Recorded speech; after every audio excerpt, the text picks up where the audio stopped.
How are you doing, guys? Welcome to the Friday Waffle again.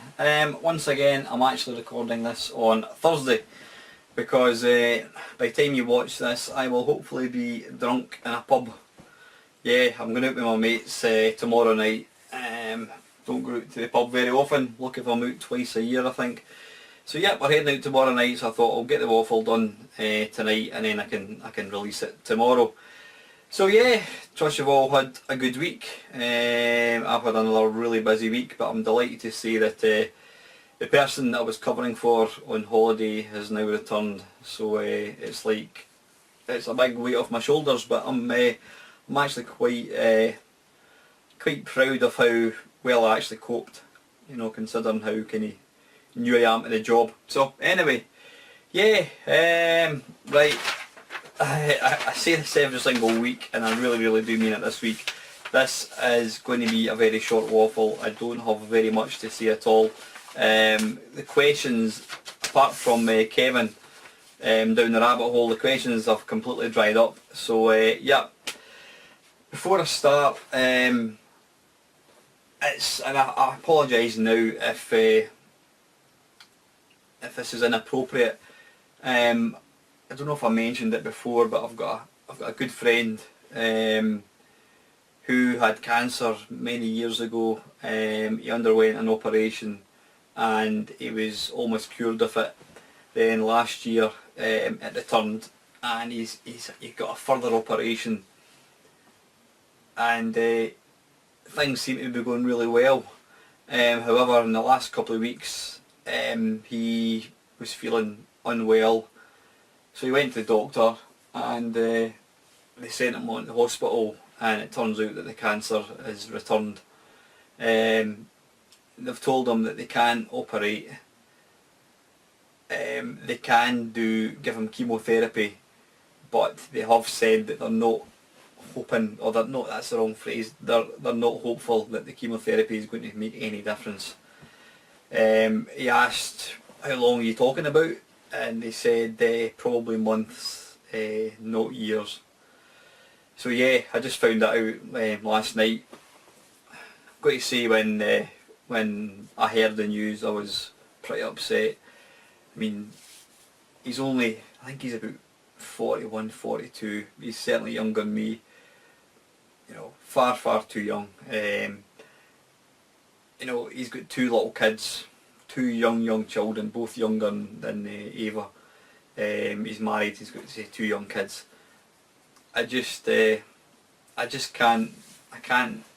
even begin to imagine what he must be thinking about right now.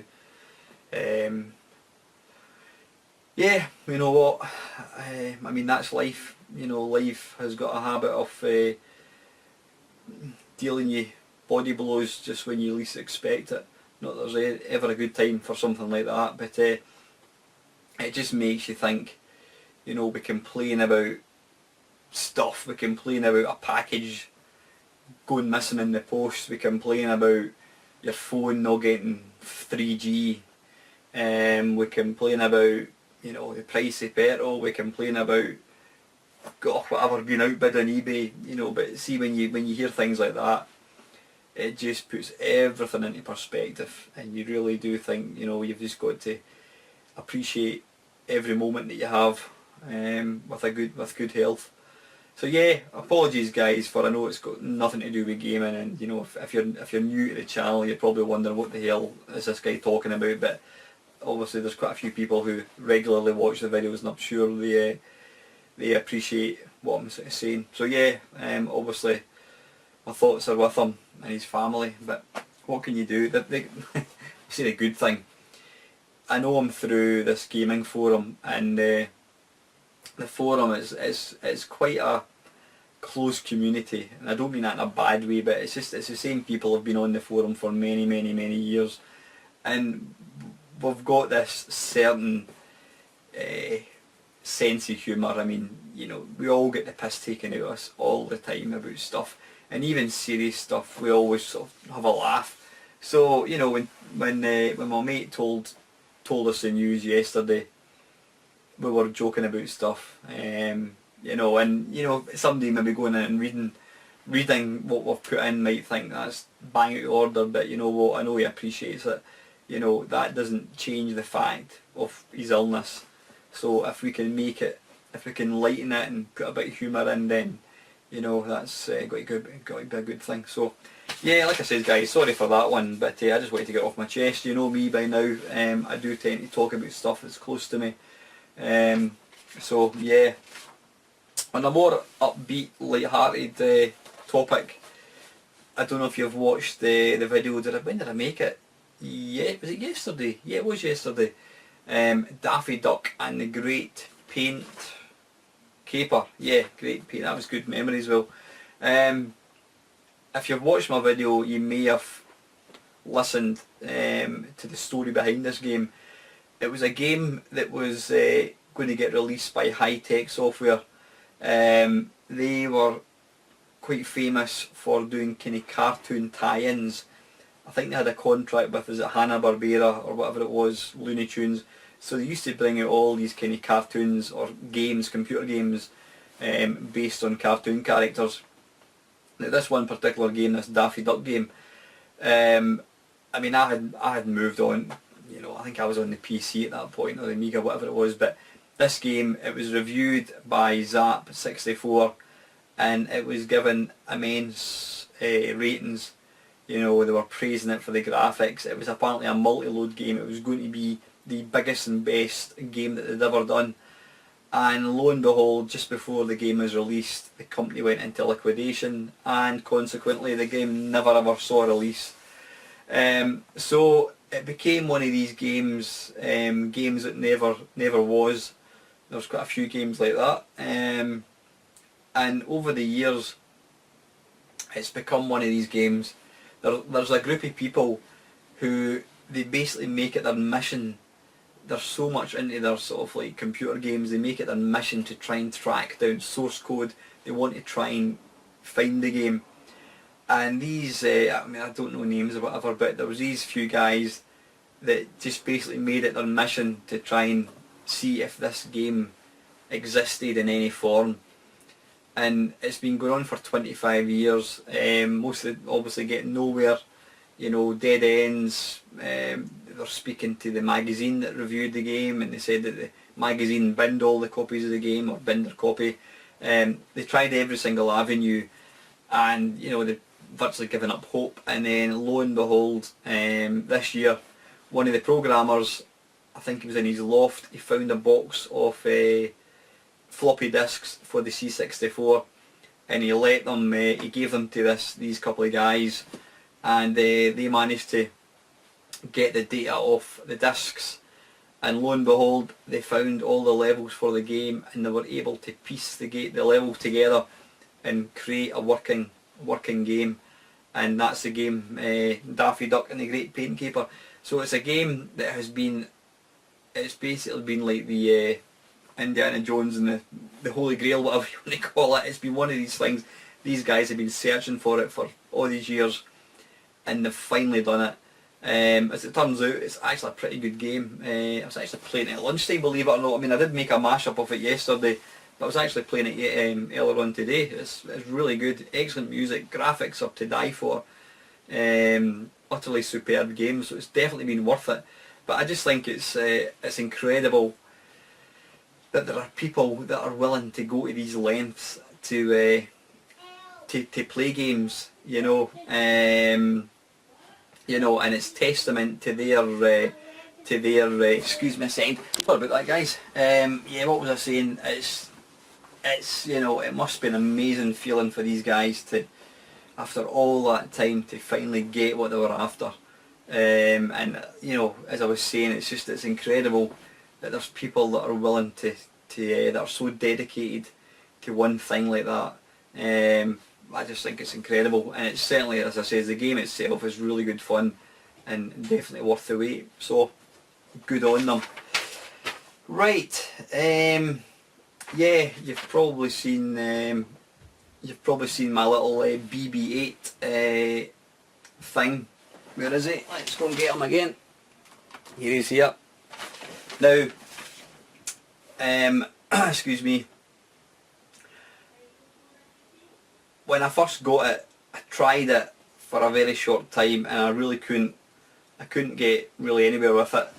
And then I made this sort of the look at video thing, and I was at the point I was thinking, has this been a waste of money? But you know, I know that I guarantee I can sell it and probably make more money than I actually paid for it. But yeah, I was kind of that way of thinking, has this been a waste of money? And yeah, it's a lot of money. I mean, some people, it's quite funny, I've had a lot of people saying to me, like mates, you know, they didn't see it off your head, but they're like, whoa, £130, that's ridiculous.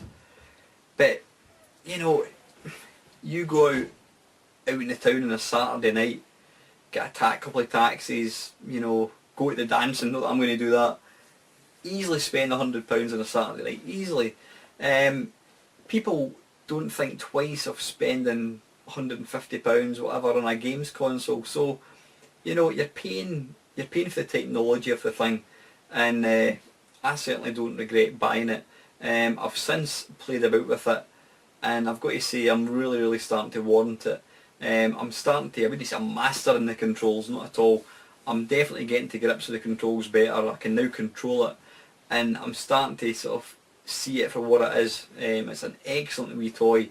I mean, you may be aware that there's a what do you call it? A Millennium Falcon, not machine, one of these droid things. Now, Kevin down the rabbit hole, he bought one, and he did a sort of a mini review of it. I've not seen one in person. Looking at or having watched Kevin's review, I'm not overly convinced about it. I mean, yeah, it looks like a nice little kind of drone type thing, but it certainly looks quite cheap. I mean, it almost looks like it's kind of polystyrene. I understand obviously it's going to, for it to fly, it's going to have to be mega light, but I wasn't that impressed with it looking at it. I mean, yeah, I think it's half the. I'm saying half the price. I'm not quite sure. I think Kevin paid $140, so I don't know, maybe about £80, £90 or something. So it is a bit cheaper than the BB-8 thing, but I just felt that it looked kind of, even the packaging. I know Kevin sort of said the packaging was good compared to the packaging that little robot thing came in. I mean, the packaging is just incredible, all the foam, and I suppose there's one way of looking at it. You could say, well, if they're spending more money on the packaging, they're spending less money on the actual thing. So I suppose there's that. But yeah, maybe if I actually saw one of these Millennium Falcon things in the flesh, I might be more impressed. But I can't say I was overly impressed with it. I know Kevin had his doubts about it. Certainly flying the thing. I mean, I've got a wee mini drone thing, and they're not the easiest thing in the world to kind of fly. And I think it's a kind of thing that I would probably end up not using. But that wee robot thing, I mean, I was using it yesterday. I've not played with it tonight, I must admit, but it's certainly something that I am going to use. But if I get to a stage where I'm not using it, I'll just sell it and give money back. Simple as that. So yeah. Now, what else? There was a thing in the UK called Cycle to Work. Basically, it's a government scheme whereby the people can buy a bike through their employer, but they basically get the money taken off before tax. So rather than, you know, paying tax, then paying the money off your bottom line, you're paying the money back. You pay it up over a year.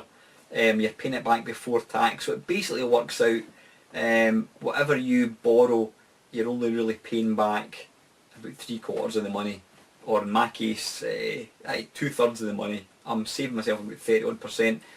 Anyway, I wanted to get myself a good bike, so I bought myself a road bike, a Boardman road bike from Halfords. I was up tonight having a look at it, so hopefully get that the weekend.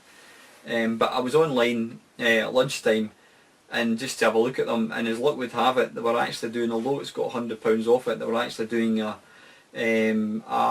2-hour 10% discount as well, so because I happened to log in at that point, I got another 10% off it, so I was absolutely delighted with that. But anyway, listen guys, I do apologise, this is, I've not spoke about gaming at all. I spoke about Daffy Duck, so that's a lot of rubbish. So anyway guys, listen, I've only really got the one thing to talk about, and it's a question that Kevin's asking me here. Another for the Friday Waffle.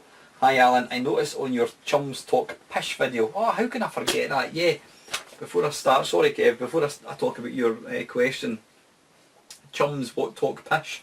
It was really good. It took a long time coming. I mean, we were trying to plan it for probably about a month. But Brian, he works shifts, so trying to get him was pretty difficult. And just with me being on holiday, me being at work and trying to get I need the computer downstairs, it was getting to be quite difficult to try and pull it together. But as you may have seen, we did eventually sit down together. The quality of the audio was a bit rubbish.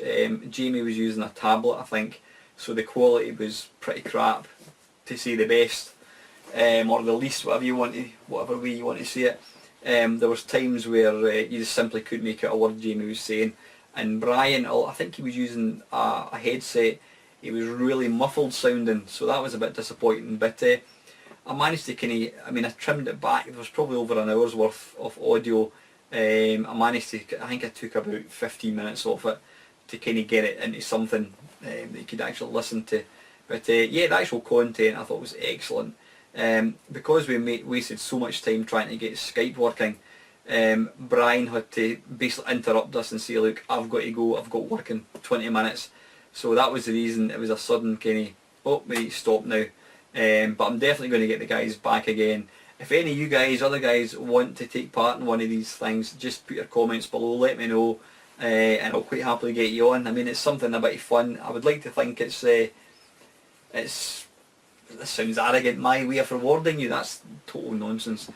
It's my way of getting you guys involved. I mean, I know you get involved through comments and that kind of stuff, but there's probably a lot of you out there that have never thought about having your own YouTube channel, and maybe getting involved in something like this. You might decide, I quite like this, and you want to do your own thing.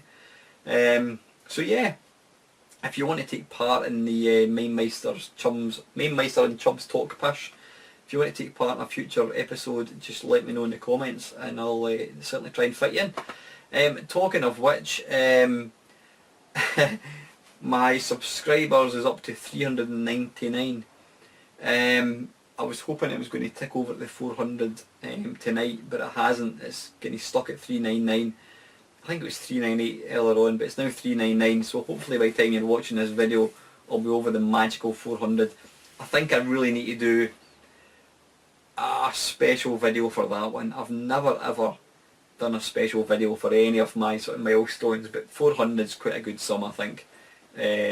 So you know, I mean, thanks to everybody that's supported the channel. Like I said, it's not my channel, it's everybody's channel. It's a wee community. I just happen to be the guy that talks most of the time. But yeah, thank you to everybody that supports it.